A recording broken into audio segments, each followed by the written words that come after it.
उत्तराखंड की पहली महिला जो स्वतंत्रता संग्राम के दौरान जेल गई, वो नायिका जिसकी 13 साल में शादी हुई, 16 साल में पति का निधन। पति के निधन के बाद देश की आजादी के लिए सब कुछ न्योछावर किया। आज जानिए उत्तराखंड की पहली महिला स्वतंत्रता सेनानी की कहानी। हाल ही में देश की राष्ट्रपति द्रौपदी मुर्मू उत्तराखंड आई। उत्तराखंड प्रवास को पूरा करने के बाद उन्होंने एक ट्वीट किया। इस ट्वीट में उस महिला का जिक्र था जिसे उत्तराखंड की पहली महिला स्वतंत्रता सेनानी कहा जाता है। राष्ट्रपति ने ट्वीट किया, वो साधारण परिवार की अल्पशिक्षित महिला थी, लेकिन भारत के स्वाधीनता संग्राम में उनके द्वारा दिया गया योगदान असाधारण है। इस ट्वीट के साथ ही उत्तराखंड की पहली महिला स्वतंत्रता सेनानी का स्वाधीनता आंदोलन में योगदान राष्ट्रीय फलक पर चर्चा में आ गया।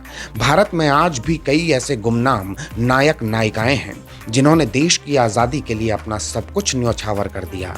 कई नाम ऐसे हैं जो भारत को आज़ादी दिलाते दिलाते अतीत के पन्नों में कहीं खो गए। उन नायिकाओं की कहानियां ऐसी हैं कि अंतर मन को झकझोर देती हैं। इन्हीं में से एक नायिका थी उत्तराखंड के अल्मोड़ा की बिशनी देवी साह। बिशनी देवी साह उत्तराखंड की पहली महिला स्वतंत्रता सेनानी थी जो जेल गई थी। जी हाँ, आज़ादी की लड़ाई में जेल जाने वाली वो पहली महिला भी रही। प्यार से लोग उन्हें बिशु बूबू कहते थे।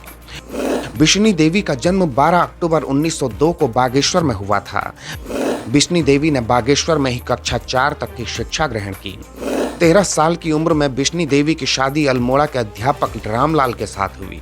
16 साल की उम्र में पति का निधन हुआ तो मायके और ससुराल वालों ने उन्हें ठुकरा दिया। पति की मौत के बाद बिशनी देवी अपने भाई के साथ अल्मोड़ा में रहने लगी। धीरे धीरे बिशनी देवी का झुकाव आजादी के आंदोलनों की तरफ होने लगा। 1921 में बिशनी देवी भी राष्ट्रीय आंदोलन में प्रत्यक्ष रूप से कूद पड़ी। धीरे धीरे बिशनी देवी लोक पर्वों पर देश प्रेम पर आधारित गीत गाने लगी। उनकी सक्रियता को देखते हुए 1930 में पहली बार उन्हें गिरफ्तार किया गया। अल्मोड़ा जेल से रिहाई के बाद वो गांव-गांव महिलाओं को संगठित करने लगी। वो आंदोलनकारियों के लिए धन संग्रह करती और गुप्त रूप से जरूरी सामग्री मुहैया कराती।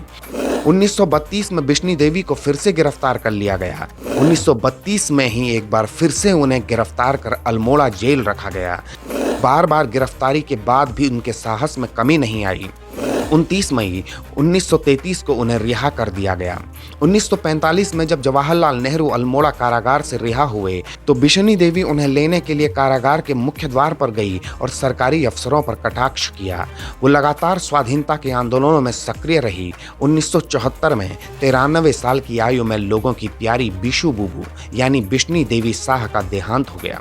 कहा जाता है कि उस दौरान शव यात्रा में हजारों लोग शामिल हुए। उत्तराखंड में महिला समाज में राजनीतिक चेतना, महिलाओं को संगठित करने, सामाजिक सांस्कृतिक अधिकारों के प्रति प्रेरित करने का श्रेय बिशनी देवी को जाता है। यही वजह है कि देश की राष्ट्रपति द्रौपदी मुर्मू ने भी उन्हें याद कर श्रद्धांजलि दी। राज्य की इस महिला स्वतंत्रता सेनानी को शत शत नमन। Bureau report, Uttarakhand news.